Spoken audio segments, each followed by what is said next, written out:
April 2nd marks the 1-year anniversary of the GenX shift. Over that year, I have done 36 episodes, had 21 guests, and done several solo episodes too. And because I'm a huge fan of birthdays, the GenX shift is going to get a big birthday celebration too. We're going to look back at the year in review and remember the highlights of some of the first season of the GenX shift. I'm releasing a 4-part series for the month of April, and we're going to look back at some of the highlights from my guest conversations, and we're going to do it with a top 8 countdown, Kasem-Style, of my favorite topics that guests and I have talked about here. And we're going to dive into part 1 today with numbers 8 and 7 on the countdown. Look, I took a big risk in doing this podcast. You just have to find that next small step in front of you that points you in the direction of what it is that you want to do. Because if there's something burning a hole in your soul, that's your calling. And so what are you waiting for? Welcome to the GenX Shift podcast, a show for Gen Xers who are navigating some pretty tough transitions and aren't sure how to move forward. I'm your host, Michelle Walter, proud Gen Xer, former lawyer turned entrepreneur, huge Jason Momoa fan, and margarita snob. And I've navigated a lot of transitions in my life, from losing my mom suddenly to a heart attack to starting my own business. But I often did it all on my own because I was too stubborn to ask for help. Now I'm on a mission to give actionable strategies to other Gen Xers so that they can find the confidence, courage, and clarity they need to make a shift. So let's rock and roll. Hey Gen Xers, welcome back to the podcast. I am so excited to be here with you this week because April 2nd marks the 1-year anniversary of the GenX shift. I cannot believe that it's been 1 year since I started this podcast.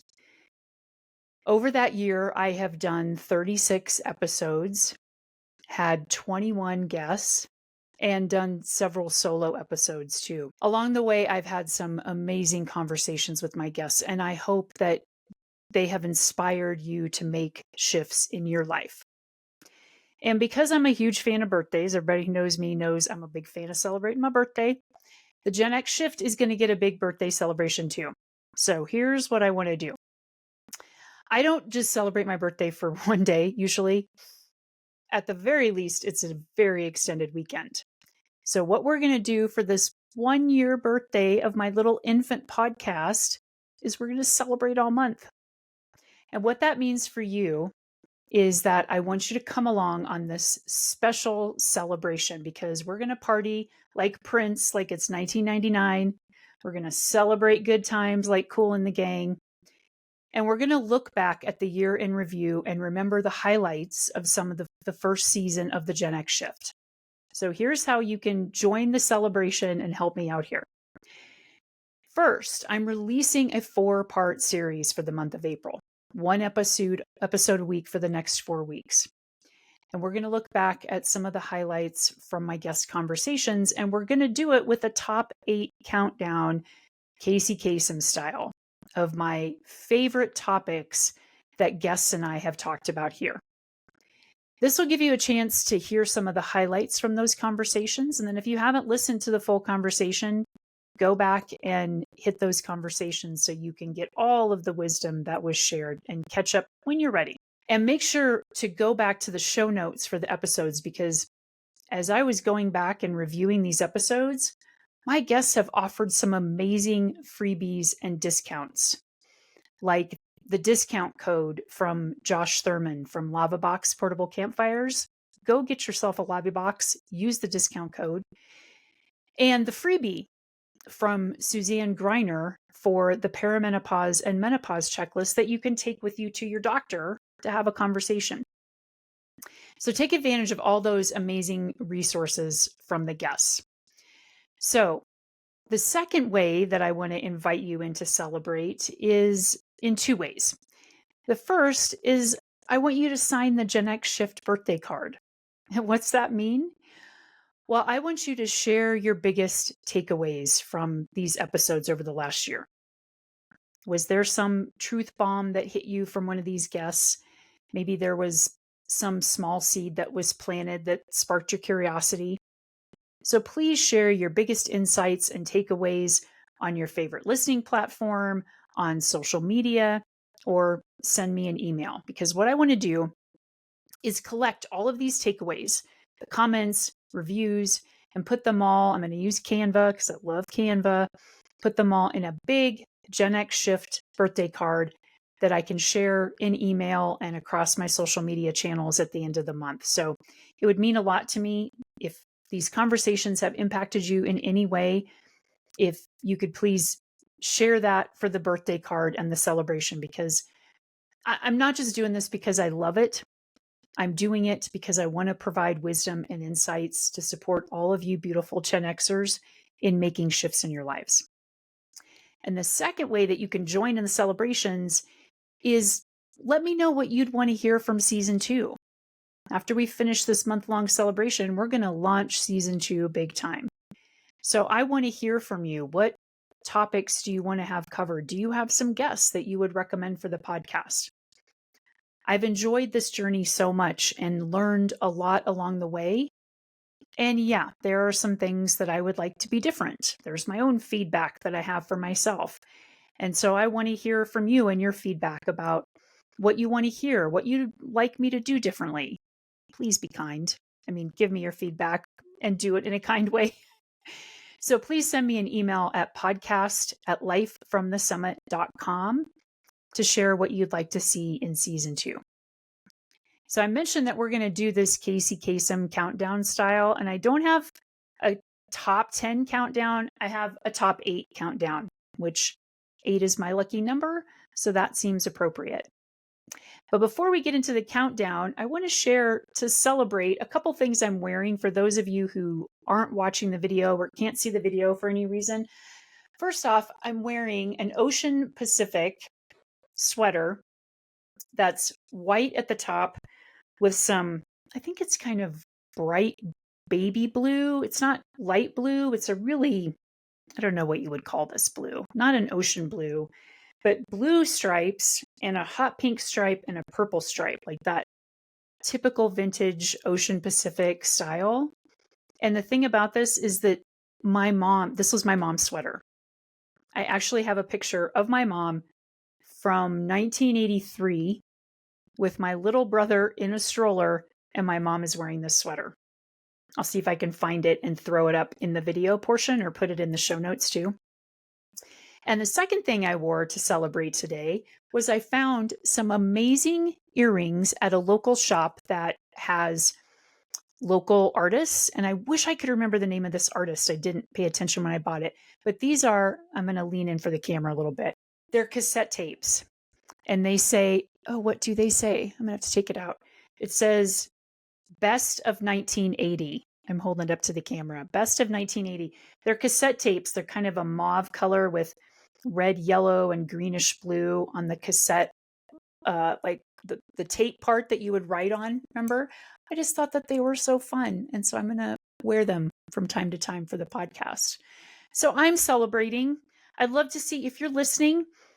Send me a picture of you listening to the podcast. I want to see you celebrating too. So, all right.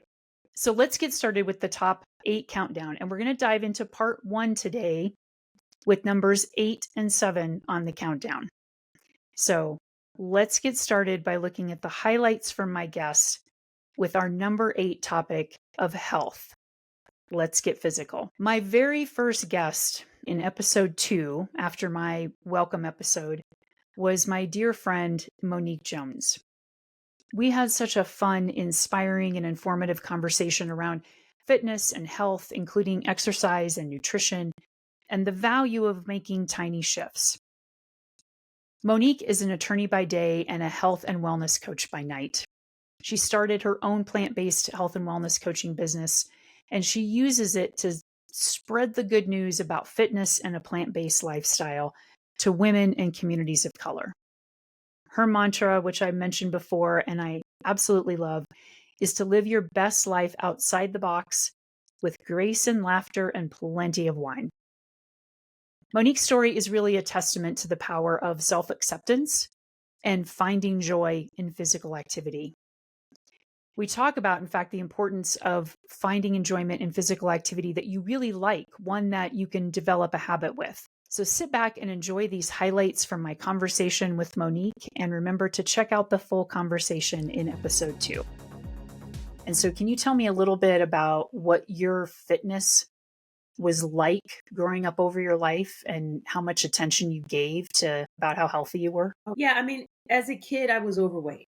And back then, adults didn't have a problem telling you that you were overweight and not in the kindest of ways. So I was called fat a lot, by adults. One of my earliest memories is of my aunt.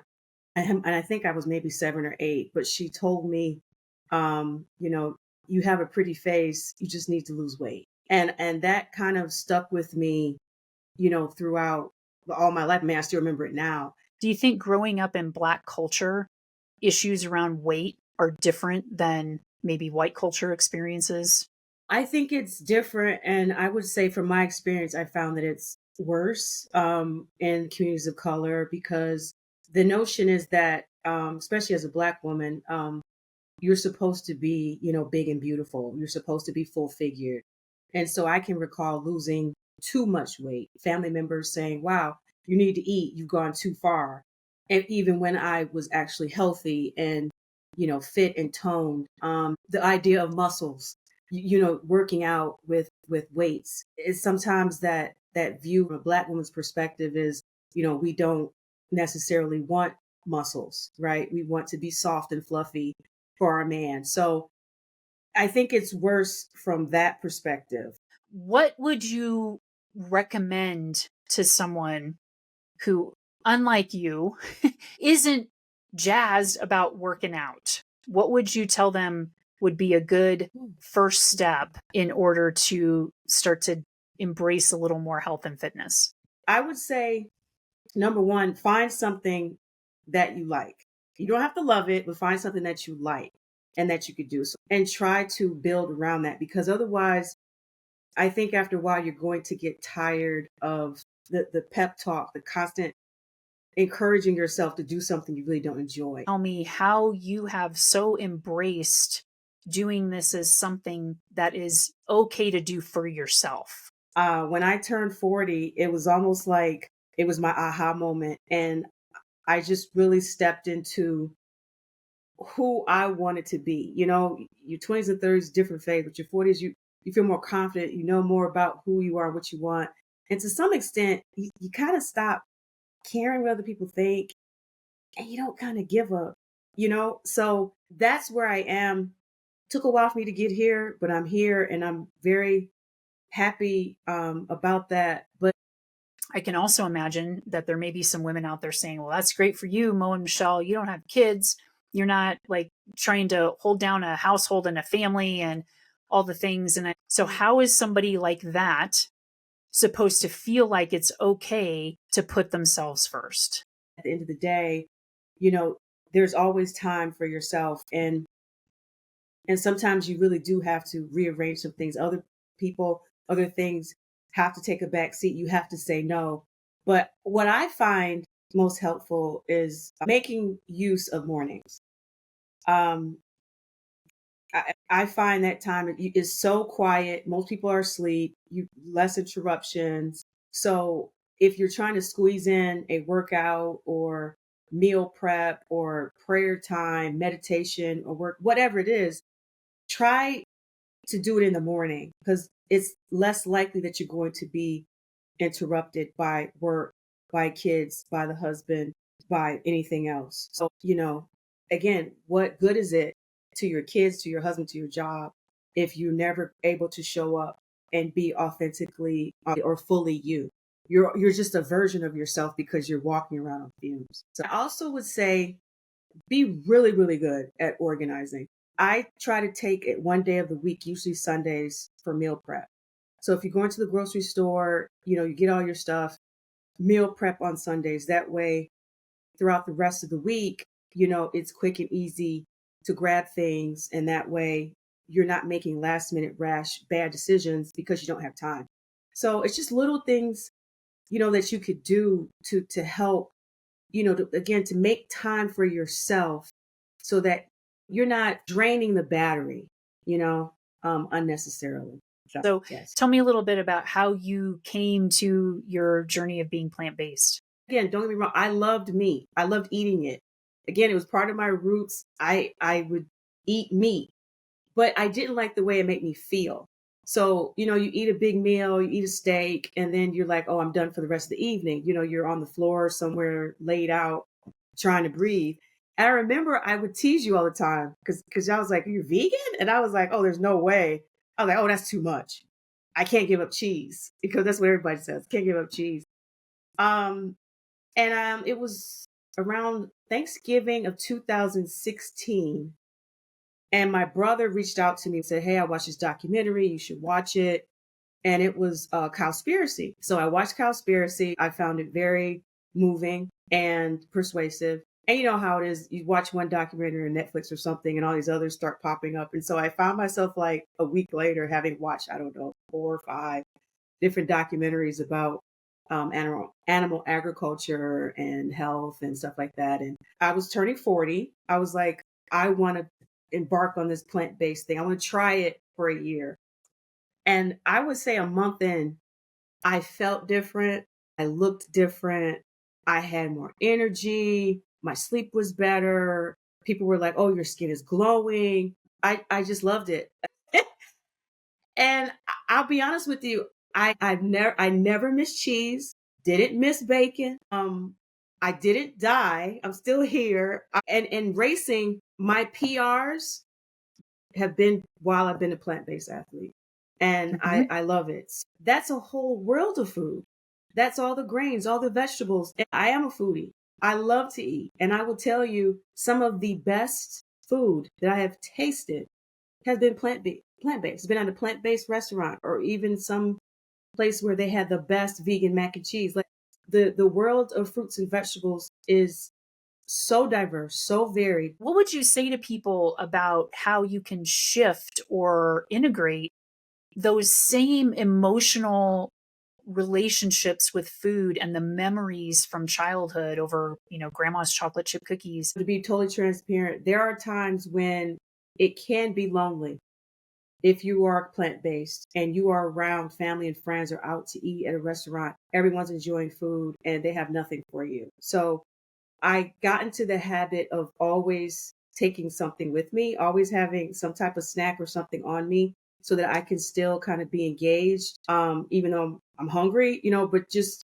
to have something as a backup or plan B. But again, the notion that, you have to have animal products in order to make something taste good, I think is a falsehood and one that we have to really move away from. It's not about the turkey and the dressing. It's about being there with family and the laughter and catching up and talking and the games and things like that. Building on this number 8 theme of health, I was thrilled to sit down with Dr. Leona Allen in episode 6. Dr. Leona is the founder of Freedom Health Systems, and she's dedicated her life to empowering women to attain greater freedom in their health and their lives. She's renowned for her innovative programs, and she assists busy professional women in transforming their health by addressing physical, chemical, and emotional barriers to natural healing. Having personally faced chronic headaches, fatigue, and fatty liver disease, Dr. Leona embarked on her own journey to heal her body, which became a pivotal moment in her life and practice. And so I invite you to go back and listen to episode 6 to hear that full journey. She ended up finding freedom in her health journey, and I hope that you find some freedom in listening to these nuggets from my conversation with Dr. Leona. You talked about the 3 fears that hold people back from health. So I want you to tell us what those 3 fears are, and then let's unpack them a little bit. How does the fear of the unknown get in the way of us, especially women, becoming healthier and embracing a more holistic life for ourselves? If we don't know what we don't know, we are comfortable, even if it might be a toxic environment, we're unhealthy, we're dealing with high blood pressure on tons of medication. Even then, women will stay stuck in that because that's all they know. They don't know health. They haven't seen the possibilities. Because one thing I want to add is a lot of women remain stuck because they don't know what's possible. They may not have seen someone over 40 lose weight. They may not have seen someone over 40 actually have healthy children. They may not have seen someone change their careers in midlife. So that unknown, like if they don't see examples of it, they're afraid to step out of that comfort zone because their fear is, what if it doesn't work? I know this life. I know this illness. I know what it's like to be unhappy. But what happens if I do step out? What then? And that is scary because a lot of people, we're not really taught that in life. We're taught be secure, don't take risks, especially our generation. And we just don't know, especially if you're around family members and friends that aren't supporting you. So that's why women struggle with that fear of the unknown, because we're not supported to go out there and take chances. So the second fear, this hiding behind the needs of others, it kind of dovetails into what we were just talking about, because some of those naysayers might be your partner, your kids, your parents, your close friends, the people that you help to take care of. And so this fear that shows up as hiding behind the needs of others is so common, especially with women, that shows up as, I don't have time. So talk about how hiding behind how important you are to other people gets in the way of your own physical well-being. Yeah, and I experienced this after I had my own children, because before, I was just like, see ya. But when I had my own kids, it was different. It's like, okay, I got these kids now. I got to be responsible. So I actually hid behind my kids, but fortunately, it didn't stay long because I needed my health back. So I had to find a way to make it work with the kids, leave them and trust them with the care of someone else so I can work out and do these things. But what I see in women generally is they will end up, so some women I got married, I'm divorced now, but I got married later. But like a lot of women have gotten married younger and their life stopped then. They had their children younger. My kids are 12 and 16. So a lot of friends my age are grandparents already. But what they found is they got married younger and had children younger. So their life stopped. They stopped for their spouse, their children, their jobs. And that's what happened to a lot of Gen Xers today, is like now they're in their 40s and 50s. Like, where am I? What happened? Now their kids are grown and they're like, ooh, what do I do with myself now?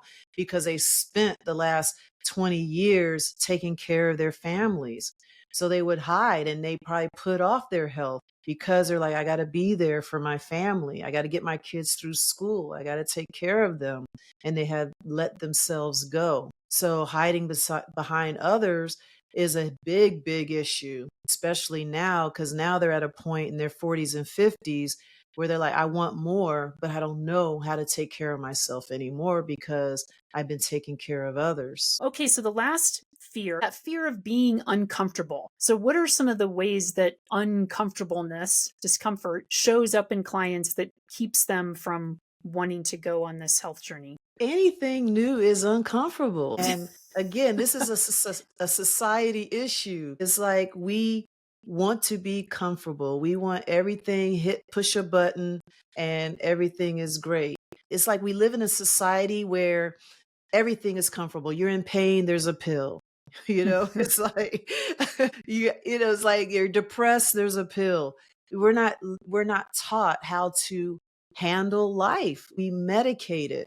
So when you take off even food, so when you remove the comfort food, the comfort pills, the sleep pills, the antidepressants, all that stuff, again, we are seeing stuff that we haven't learned how to manage, and it's uncomfortable sometimes. So we have this idea that, okay, we're going to make a decision to be healthy. We're going to make a decision to change careers, and it's going to be easy. It's going to be great, but it's going to be uncomfortable. And a lot of women aren't prepared for that.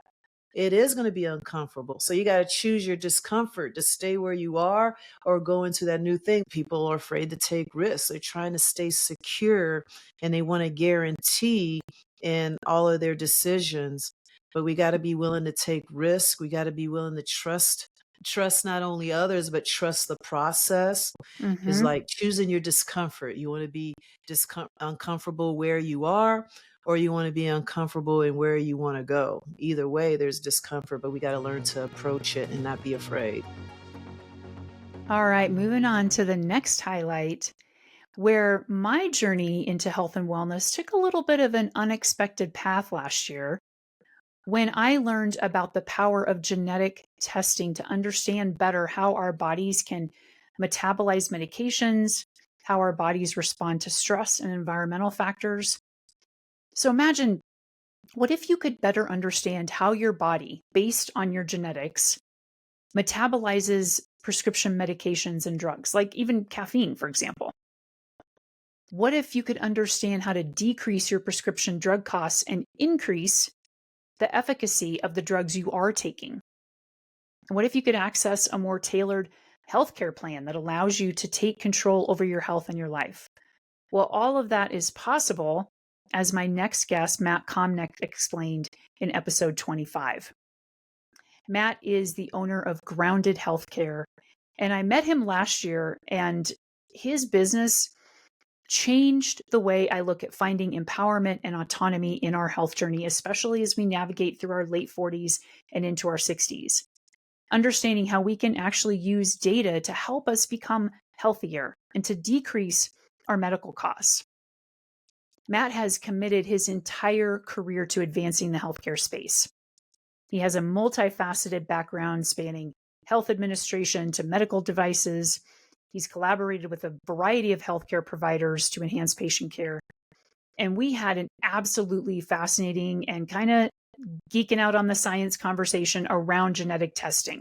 And this is not the kind of genetic testing to see if you have cancer, but the kind to better understand how your genes may be turned on or off, epigenetics, by other medications, environmental factors, lifestyle factors, etc.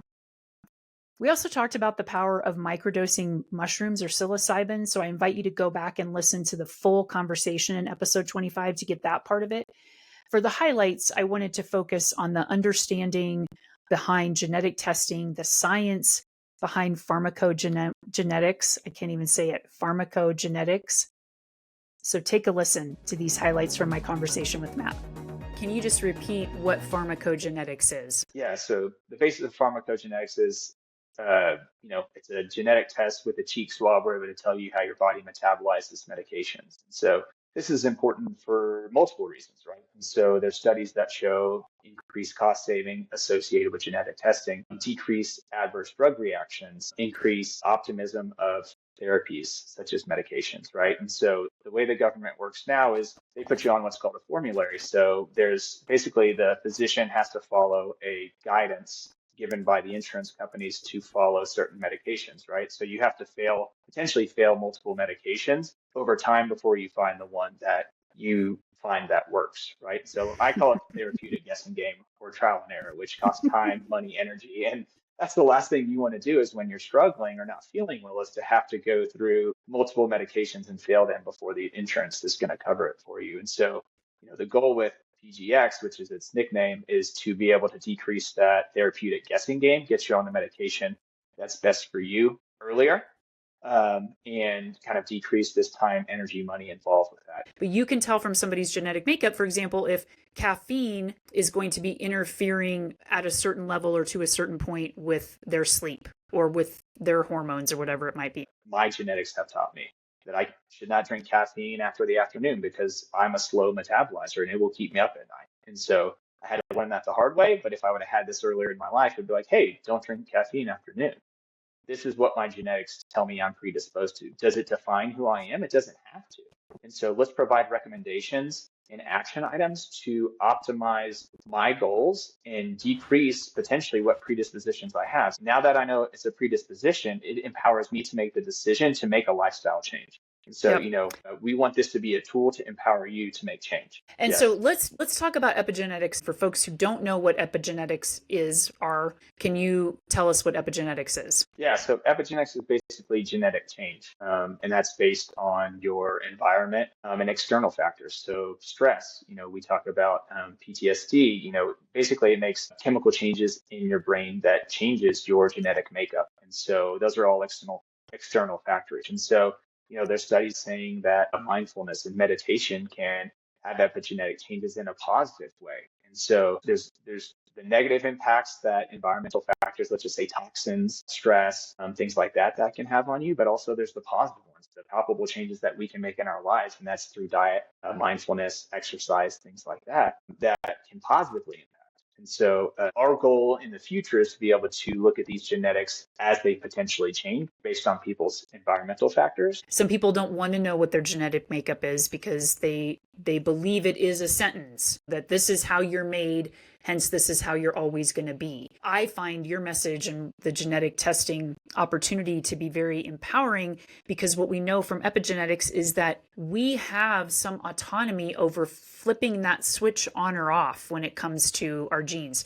Granted, there's a lot that we don't control, like a lot of environmental factors that we don't control, inherited trauma that we didn't have any choice over, right? So all of the factors that you mentioned, but we do have choice over things like what we eat, how much we sleep, the stress that we're under, the toxins that we expose ourselves to in our homes, and those all play a part in turning on or off those genetics. Okay, so let's geek out on some science a little bit and statistics. There's a graphic that you have here from Personalized Medicine Coalition, and it talks about prescription drugs. The statistic that it has overall is that 66% of adults in the US use prescription drugs. 66%. It's $528.4 billion annual cost of medication management, which is mind-blowing. So kind of walk us through a little bit the percentage of patients who are on ineffective medications. Like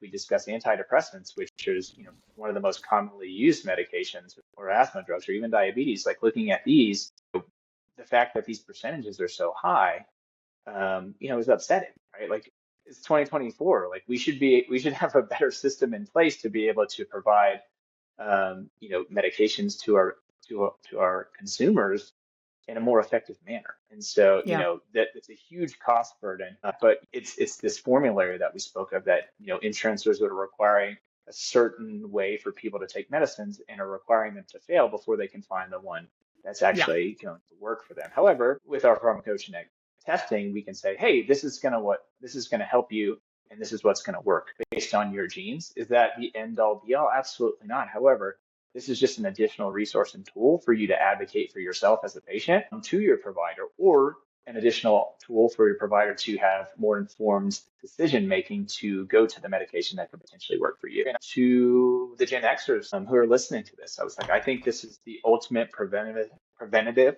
and wellness tool. And I say that because ideally, we're going to give you the tools and the resources to be an advocate for your own patient care and your own healthcare, right? But then also additional guidance on some of these lifestyle markers so you can optimize your health goals and intentions, and whether that's longevity, whether that's being better at sleep, understanding your emotional health, dialing your hormones. Each of these are a piece to help you feel better. And so if you can utilize this to empower yourself through education and additional resources to optimize your health goals, not only from a provider standpoint, but also from a lifestyle standpoint. Moving right along in this conversation around health, we'd have to round it out, of course, with a conversation about perimenopause and menopause. This topic of perimenopause and menopause is so relevant right now to Gen Xers, higher and millennials. And my guest, Suzanne Greiner, really shed some light on the experience, the symptoms, and what we can do about perimenopause and menopause. As I mentioned when I released episode 32 with Suzanne, this conversation is for everyone, not just the women, because no matter who you are someone who is going through or has been or will go through menopause, or you know somebody who has been through, is going through, or will go through menopause. So this conversation is for everybody. And the knowledge that Suzanne shares is vital for everyone. Suzanne is a board certified health nurse coach. That was a mouthful. And she's also a registered nurse with over 26 years of nursing experience. She specializes in perimenopause and menopause, and she combines her extensive clinical background with her passion for coaching to support women through this transformative era of life. Through her work, Suzanne educates, empowers, and advocates for women to have more power and autonomy in their health and encourages them to trust their intuition. Go back and listen to the full episode because, again, it contains really important information as well as Suzanne's own journey through perimenopause and her experience of trying to have this conversation with her own doctor. And so now let's listen to some of the basics of perimenopause and menopause from my discussion with Suzanne. So let's start, first of all, with just some definitions of perimenopause and menopause, or what I've often referred to as postmenopause. So perimenopause is before you go through menopause. So perimenopause can happen 7 to 10 years before you hit menopause. Menopause is 1 full year of not having a menstrual cycle. It was often referred to menopause as that one day that you've had 365 days that you haven't had a period. And then after that, then it's your postmenopausal.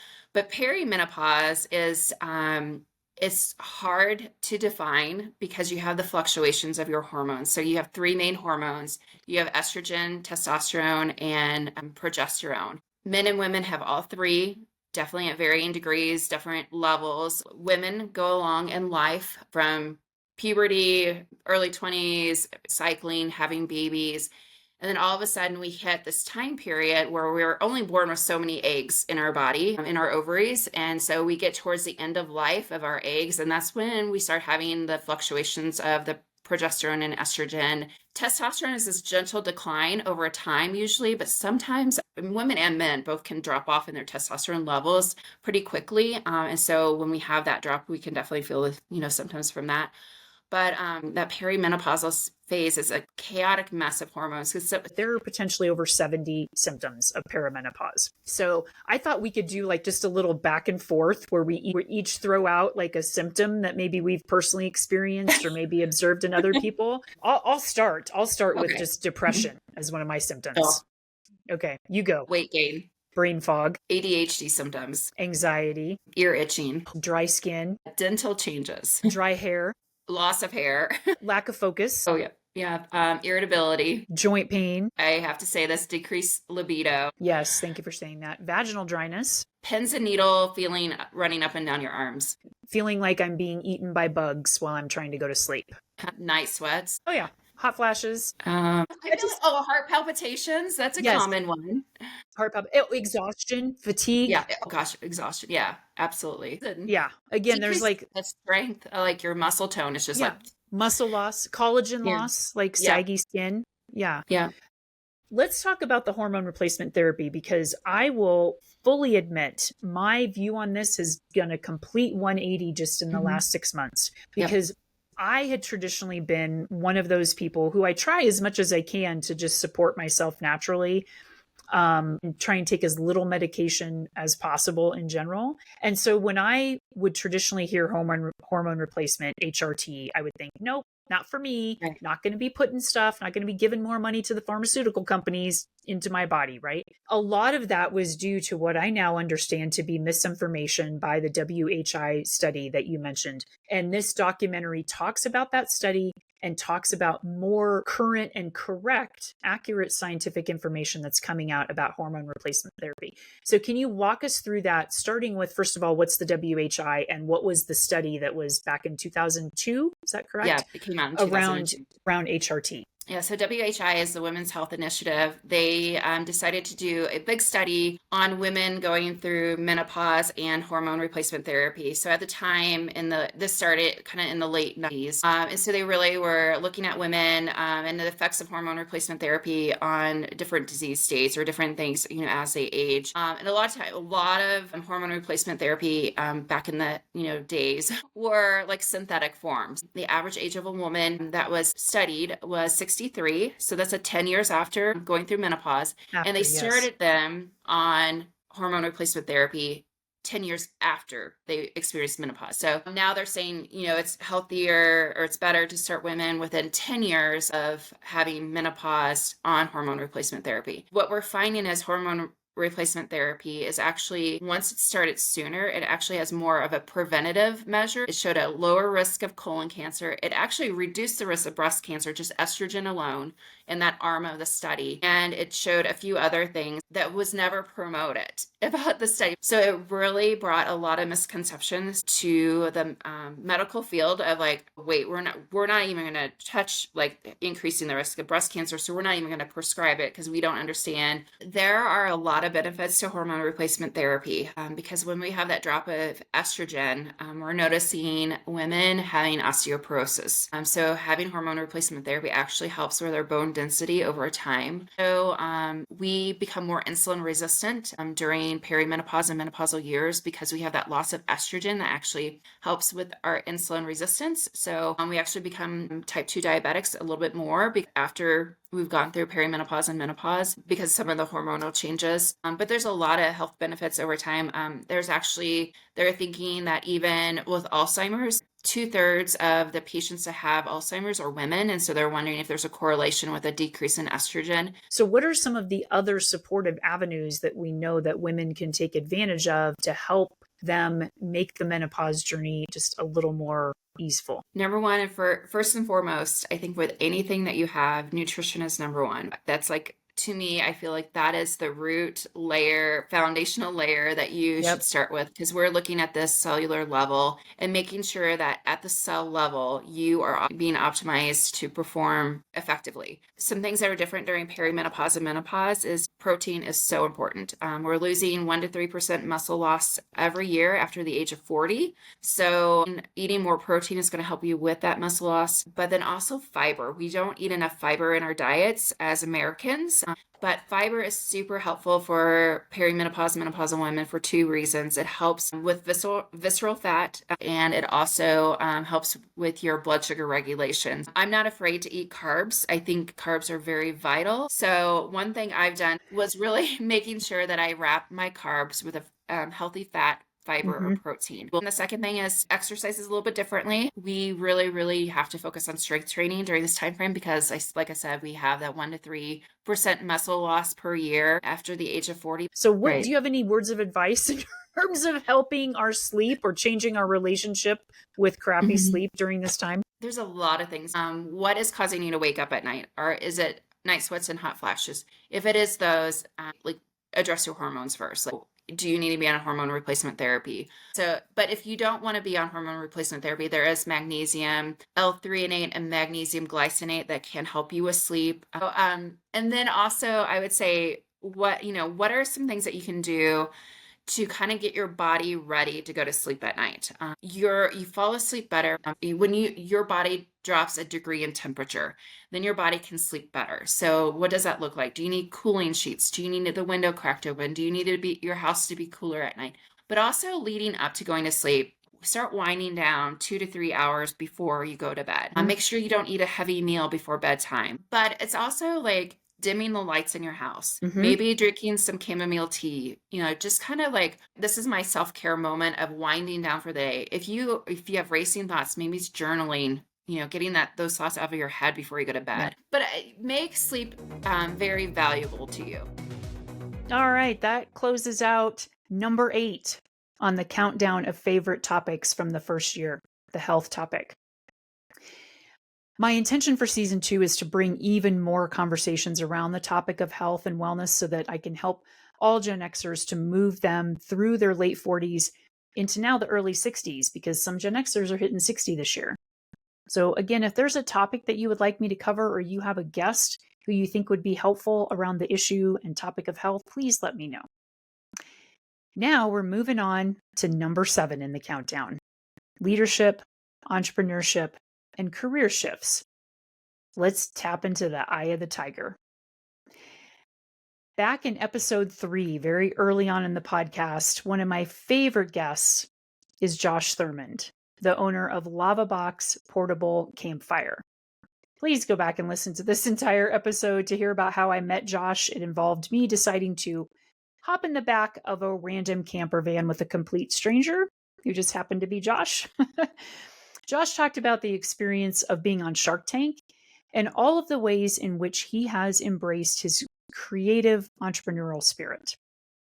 This conversation is for everyone out there who would like to start a side hustle, your own business, or just be inspired about how to keep reinventing yourself in your 40s and beyond. In this highlight reel, Josh shares how we would all benefit from leaning into failure. He's a failure whiz, and he's got the benefits from it. And his biggest piece of advice that he shares in this clip for entrepreneurs. So let's listen in. So, what do you think it was about you that sort of allowed you to feel like it was okay to always follow that creative inclination? Yeah, that's it's an interesting question to me, because the permission structure for so many of us, I totally agree, is always the same. Like they say, you do not have permission to jump around and do different jobs, right? We didn't hear that from our parents ever. I cannot remember. It's still as much as indelible as you're never going to have a calculator in your pocket. It's the same. Yeah. I'm like, wait a minute, I have a calculator in my pocket. All the time I have like now. 8 jobs and I'm totally fine. It's all about loyalty. Like, you were expected to find a career and stick with it until you died or retired. Right. And it just didn't, and I don't know. I will tell you that I grew up in special education, and people always told me I wasn't going to be able to do things. And I just said, I'm going to do them.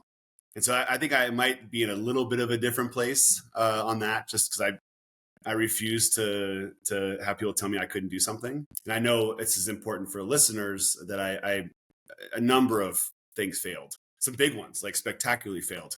Pause on that for just a second, because I think that is such an important point, especially for folks who want to be an entrepreneur, or maybe are trying to be an entrepreneur, and the failure is such a big obstacle. And I know we hear it all the time, like, fail forward, blah, blah, blah. It's easier said than done. So how did you move through those failures to keep going? I mean, I think I'm just a psycho. I mean, I don't know. That's the soundbite that's going to go out on this episode. I'm just a psycho, American psycho. It's so weird. Mine is compulsive, I think, almost. I mean, not in like not an American psycho sort of way, but I just can't stop. I want to keep going, and I get a lot of pleasure from pushing through. And so, I mean, it hits all the right notes for me. It doesn't sound like you really let failure deter you. And there can be a lot of reasons for that. And there are people who are sort of at the opposite end of that spectrum. So what would you say to somebody like me who doesn't sort of have that flexibility for failure like you do? It's so funny. We're all of our kids are now people who have kids out there in our generation. I think it's so interesting. I tell my kids all the time, it's like, you need to fail. It's good to fail. It's okay to fail. I think the only thing I can say is that it's going to be okay. Somebody needs to pat you on the back, though, and tell you it's going to be okay, because that's where you do need the structure around you. I want you to tell folks, how do you build a company that allows you to stay true to your mission and to be lean? I think the way you stay focused is, because it is easy. It's so easy, especially if you have a little taste of success early on. I think it's really easy to say yes to some things that aren't great for your company.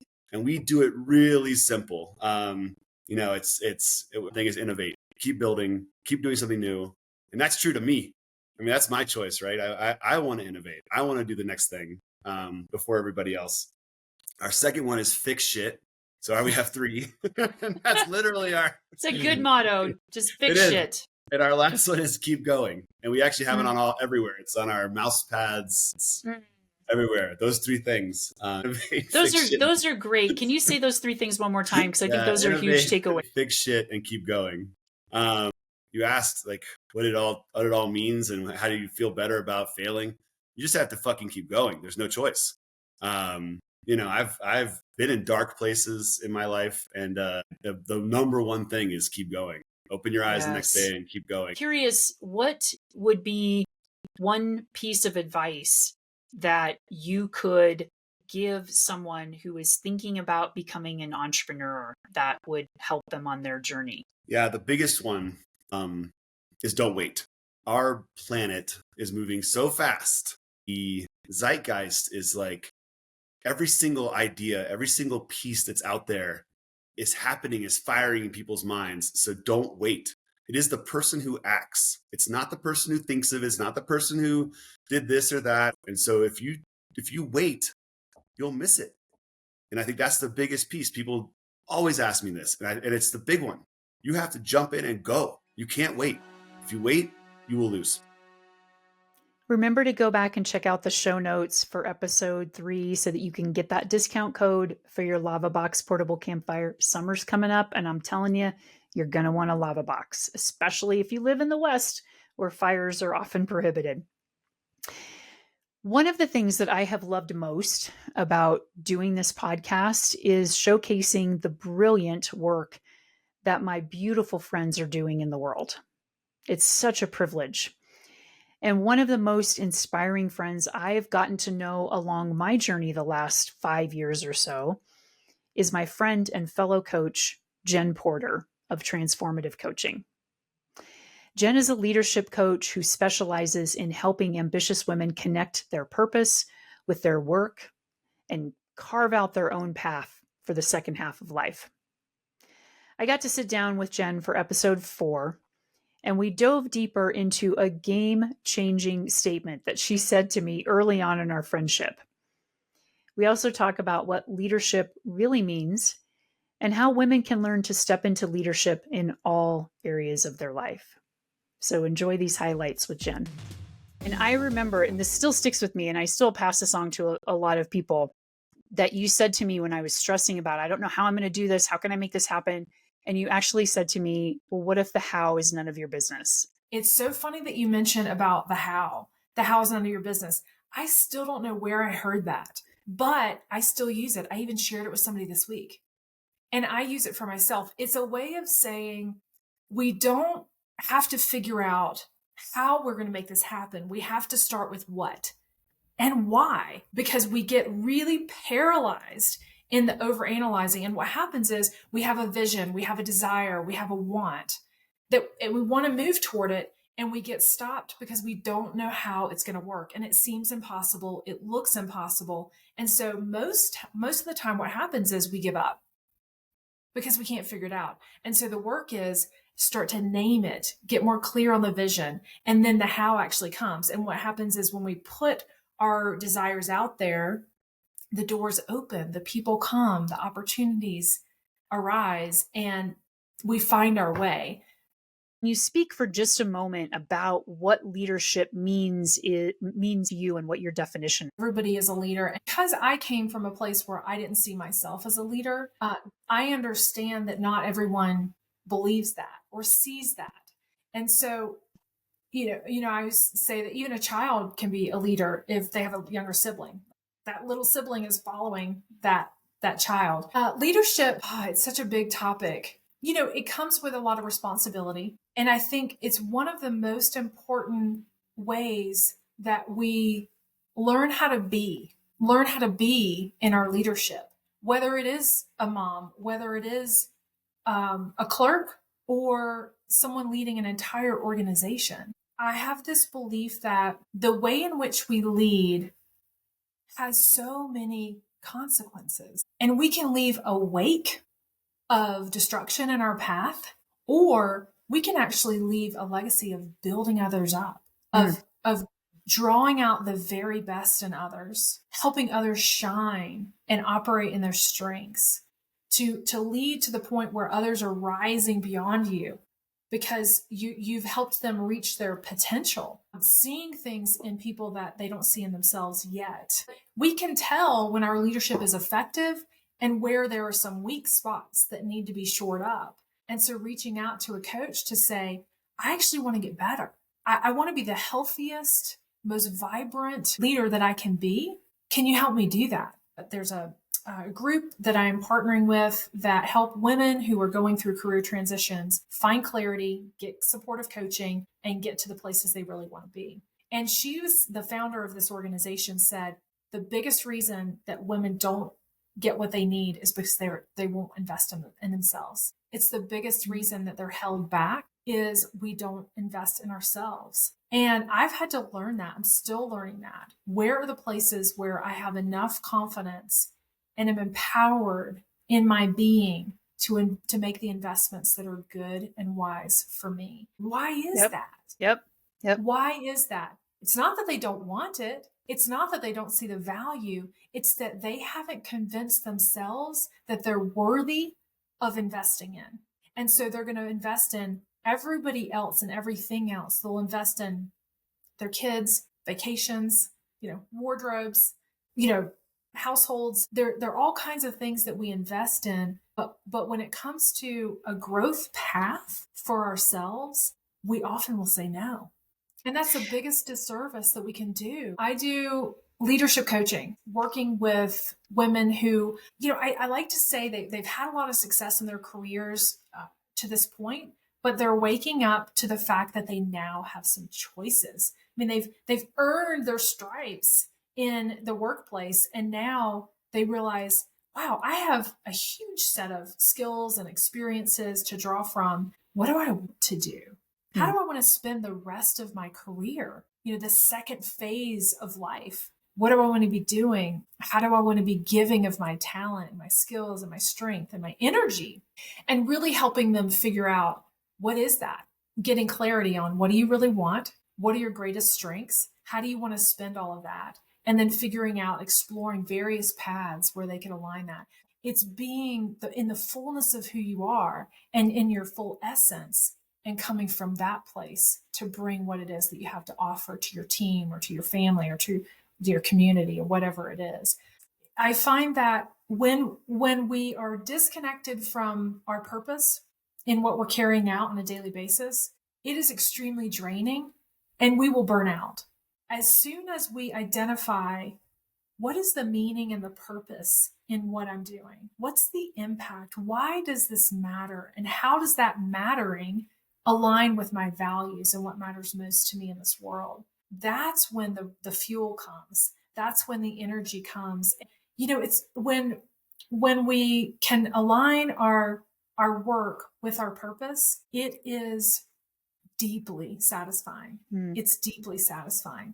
And it's the kind of thing that when we have hard days and we have major challenges, we're able to push through that because we're connected to our purpose.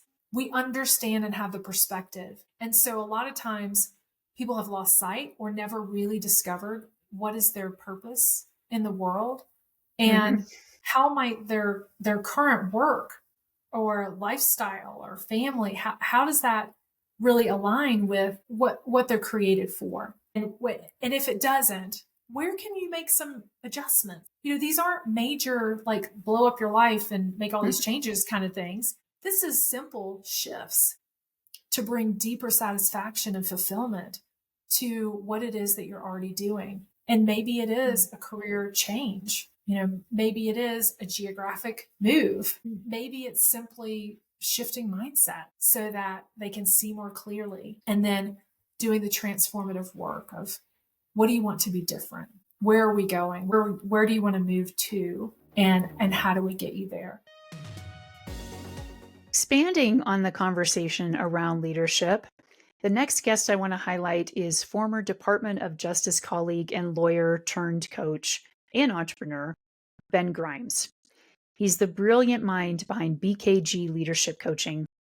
And Ben has offered us in episode 22 some really practical strategies for navigating career shifts, addressing imposter syndrome, and aligning your personal values with your professional goals. The clips that I want to highlight talk about what if the most powerful leadership actually focused more on empathy, connection, and curiosity? What if every single one of us could realize that leadership is a skill that can be cultivated both in and out of our careers? So enjoy these practical leadership tips from Ben Grimes. My business values right now, I keep them in front of me: trust, transparency, empathy, and passion. And those are things that I picked up from leaders that I worked with in the Army. That is essentially how I was taught to lead, by building relationships with people. You can tell people what to do, and there is a time for that. But when you need to tell somebody what to do and brook no hesitation or argument about it, that's the wrong time to start building trust. And so all of the work that we did that I was associated with as a leader in the Army was about building trusting relationships so that when the time came to give orders that needed to be followed right now, they would be, because the people involved trusted each other. Mm-hmm. And the same is true now. So now I'm working with lawyers and law firms, right? And so when you're in trial and you only have, you just got a motion dropped on you tonight, and the judge is not being very flexible and wants your response, tomorrow at 5:00, and you've got a lot to do. Now is not the time to have a back and forth about what the expectations are, or what I'm going to be doing versus what you're going to be doing. We needed to build that relationship weeks and months ago, so that now I can turn to you and say, look, Michelle, I need you to do this right now. And I need you to drop everything else that you're doing. And this is what I need you to do. I don't even have time to explain why. If we have a relationship built on trust where we know each other, then it's going to be much easier for you to do that than if I've been the jackass who's throwing staplers at you and yelling at you and not giving you any useful or constructive feedback on how to improve your work so that you're giving me what I actually need. If we're creating this relationship and I am giving to you, I'm being generous to you and helping you grow when it is time to have no conversations and I just need you to do what I told you to do, we can do that. And that's why it seems like the transparency piece is so critical too, because you can't really have trust without transparency. It's not trust but verify. Right. It's be transparent and be trusted. Yeah. And for me, that transparency has two components. It's informational transparency. And so when I have time, I'm going to explain to you why I'm making the decisions I make. We're going to talk through what's happening, how everything fits together. But it's also transparency about who I am. So that's a piece of authenticity. If you don't know what drives me, if you can't trust that I have good intentions because you don't know me, then there is no transparency. And so I really do need to, we as leaders, as lawyers, and we can talk about this, but I believe that we all have not just the opportunity, but the obligation to be leaders as lawyers. Mm-hmm. When we're doing that with authenticity, it's much easier to build relationships that will enable our teams to work more efficiently and happier and have better engagement, and wellness goes up and turnover goes down, all of those things. Yeah. And the piece that doesn't get, I think, talked about a lot and definitely not heard about a lot, either in the military or in other professions like the legal profession, is that empathy piece. So talk to me more about the empathy piece and how important that is to developing leadership. So the empathy piece is, I think, it's not quite the flip side of the coin of personal authenticity, but it's being open to someone else's authentic self and circumstance. It's it's pretty selfish of me to only want to be transparent about what matters to me and not to be empathetic and interested in what matters to you. And Mhm. so our relationship, I think, is strengthened when I am authentic, but it is absolutely critical for us to have a great relationship if I'm also interested and empathetic in your experience, what you bring to the table, to your goals and strengths and needs. All of those things matter in building this relationship that's going to enable us to do whatever it is that we're doing together. Yeah, and it sounds like these are all pieces that are moving together, that there isn't necessarily a place that you can identify to start. Like, let's start with empathy or let's start with transparency. They all have to be developing at the same time. And then how does that translate into the action piece? Yeah, I think that you're absolutely right that they all work together. And the place that I recommend people to start is with curiosity, because that gives you an opportunity to demonstrate empathy, and to build trust by listening, and sometimes to offer a little bit of yourself. And curiosity to me is really, really simple. And I recommend just a couple questions for people to start with in the work context, although this works with friends as well. How are you? And just like, that's it. How are you? What are you working on? Because it might not be something that I assigned you to do, right? But I'm curious. What are you working on? How is that going? And how can I help?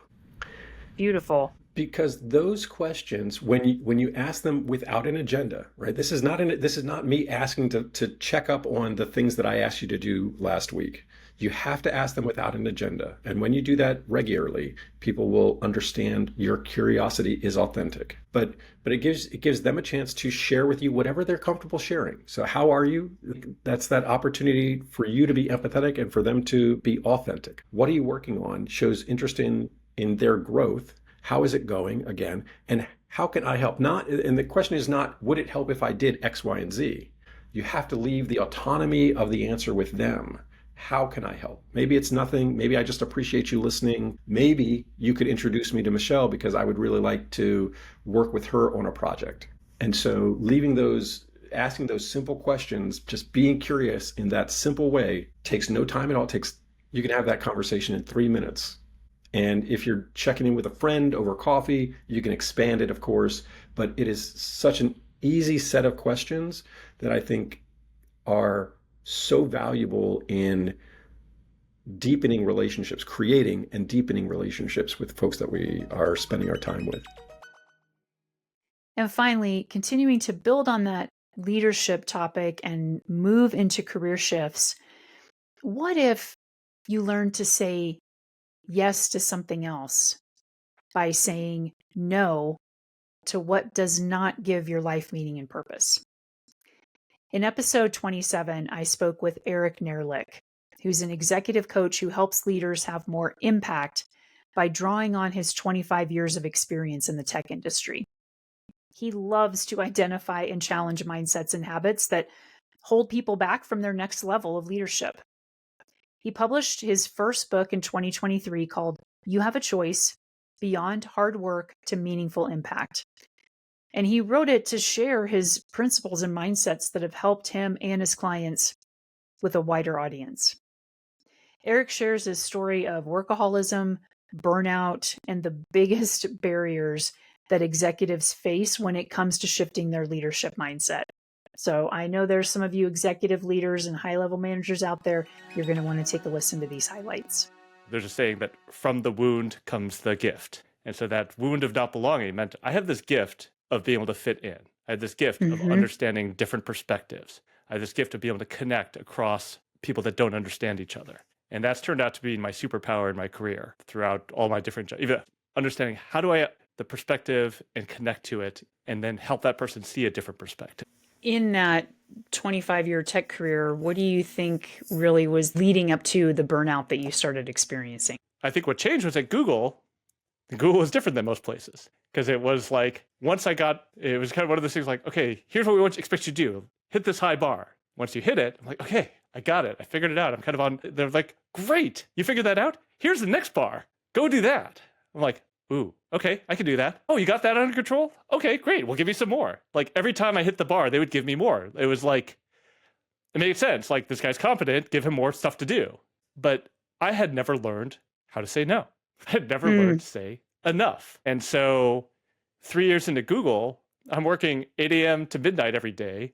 I'm told this is what I have to do to get my next promotion. My manager's like, hey, you need to get this done and this done and this done. And I'm like, okay, yeah, whatever you say, I will do whatever my manager says because that's how you get promotion and I have to get promoted. Notice those have tos.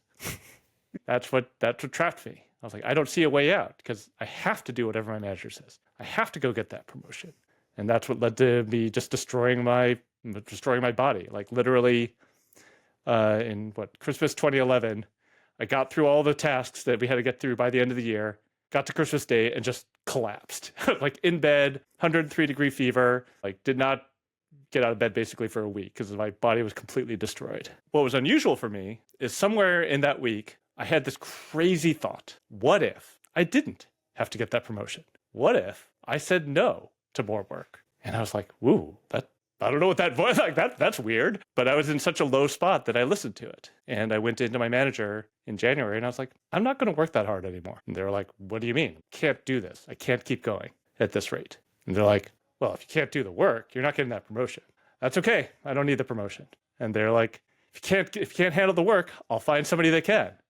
It's like, okay, that's, because I was ready to quit. So it's like, if you need to fire me, that's fine. I'm at the point where that would be okay. So they took away half my team, slashed my performance rating, and the world didn't end. That was the weird part. Where do you think that voice came from to invite you to care about the promotion, not care about hitting that next bar? I don't know. I mean, I think part of it was just the I'm ready to quit part of it. Like, okay, I'm ready to quit anyway. What's the worst that can happen? They fire me? Great. That gets me out of this. So there's partly that. The other thing was I recently discovered, I had been to a 3-day workshop with Seth Godin, who, for those that don't know, is like a marketing guru, but he's also one of those people that's very, very motivational of like, take control. You can choose what you do, choose where you spend your time, choose what's important, and let go of the other stuff. Like do the work that's important. And I wonder if there was some of that, his voice in my head during that time. Yeah. Like, wait, why are you doing this? This isn't important. And you're doing stuff that's dumb. So tell us, what is the problem that you help people solve now with your business? So as an executive coach these days, I really work with,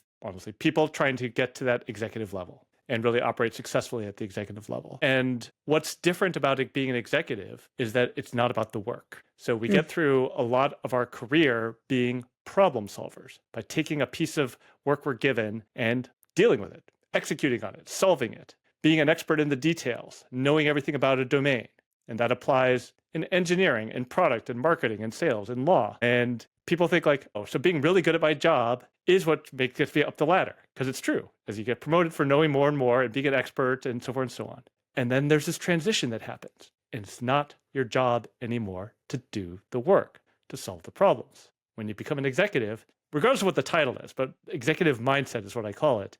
Your job is to set up other people to do the work, to figure out what work they should do, to collaborate with the other executives to solve company problems, not domain problems. Your job is not to solve sales anymore. Your job is to solve what is holding the company back from success. That means working with the other VPs and collaborating. It's people problems, not domain problems. So that's a very, very big transition for people to go through because they spent 20 years in school as an individual contributor, as a manager, becoming an expert in their domain. And they're like, this is great. This is what makes me who I am. This is where I get my value. This is everything about it. And I'm like, yeah, throw all that away and start over. They're like, what? And it's really hard. A lot of people can't do it. So that's what I try to help people with is if they want to reach that next level, help them let go of what has brought them previous success so they can learn the new skills for the next level. So with a lot of that, what I see oftentimes is that it's a control thing. Leaders, executives don't want to relinquish control and they're too far down in the weeds. Is that something that you see a lot with executives that you work with? Oh, absolutely. I work with a lot of engineering executives here in Silicon Valley, and it makes sense. They know how to do the engineering task at an A+ level. That's what got them here. And I'm telling them, delegate it to the junior guy that's going to do it at a B- level. Like, well, that's clearly wrong because the work will not be done as well as if I did it. I'm like, yeah, it's true. It won't be. But you have more important work to do.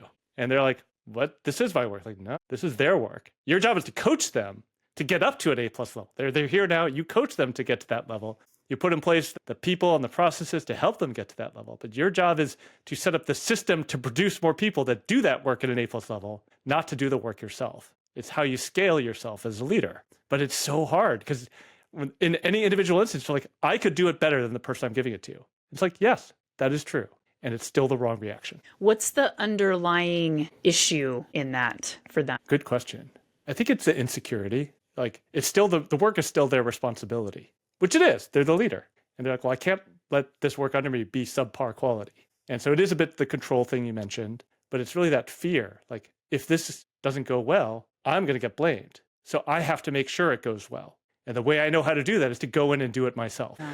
I imagine that immunity to change is a big factor in the executives that you work with. Yes. You talk about that insecurity, anxiety. It's like there's some deep commitment. Like, I have to have the answer. I have to be the one that knows what's going on. I have to be right. I have to show I can do it. All of these things are deep commitments that are underneath the surface. And until you uncover them, you're going to be stuck in them. Like me, like my commitments. I have to get promoted. I have to do what my manager says. I was stuck. Those were bars in my cage that I had put there, but I didn't realize I'd put there. And until I realized they were just decisions I were making unconsciously, I was stuck. You're not stuck.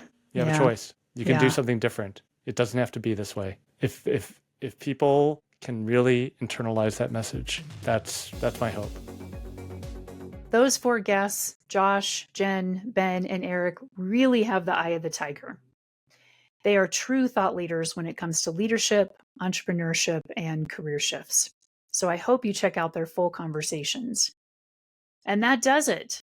We had number 8, let's get physical with health, and number 7, the eye of the tiger with leadership, entrepreneurship, and career shifts. That's a mouthful. Lots of ships and shifts. And that does it for part 1. So please make sure to come back for part 2 next week, where we're going to cover number 6 and number 5 in our countdown of the top 8 highlights from season 1 of the GenX Shift. And from the bottom of my heart, I want to thank you and extend my deepest gratitude for everyone who's listened, liked, shared, commented, and just cheered me on behind the scenes for the podcast this year. I can't tell you how much it means to me to know that you have been walking this path with me. Look, I took a big risk in doing this podcast. It takes a ton of time every week to produce. On average, about 10 hours a week, and that includes recording the episodes. But I do it because I fucking love it. But it's just me, with Winnie usually watching me snoring in the background from her bed, sleeping on the floor, listening to mommy cuss about technology or complain about my sound and my lighting and all the editing that has to be done for the clips. Like, God love her. She puts up with me and the labor of love that I put into this. There's a lot that I would like to do differently with the podcast. Is it the podcast that I want it to be? No. But here's the thing. I did it anyway. Back in early 2024, when I got this download to finally follow through on this dream that I had to do a podcast, I was scared shitless. I didn't know what I was doing. And I decided not to let the how, as Jen Porter and I talked about, not to let the how get in the way. Yeah, I needed to figure it out. There's a lot of logistics, a lot of technology that I had to figure it out. But I didn't have to figure it all out at once. All I had to do was take one small step in front of me. And so I did it without letting the perfectionism, the bigger how, the what ifs, what if it's a flop, what if nobody listens, what if it sucks, like all the crap that we tell ourselves. I didn't let that get in the way. I just did it because it was something that was on my heart and my soul to do. And whether 5 people or 5 million people listen to this, it's what my soul's calling is here to do. And the wisdom that I have gained in learning how to do this podcast and the things that I want to learn how to do better are things that I've passed on to other people who have now started their podcast. For example, Jen Porter has a fabulous podcast. I'm going to link it in the show notes called The Lioness Conversations. By the way, if you ever do want to start your own podcast, I highly recommend the tutelage of Chris Cowden and the podcast launch community. This would not have happened without his expert advice and guidance. So the bottom line is this.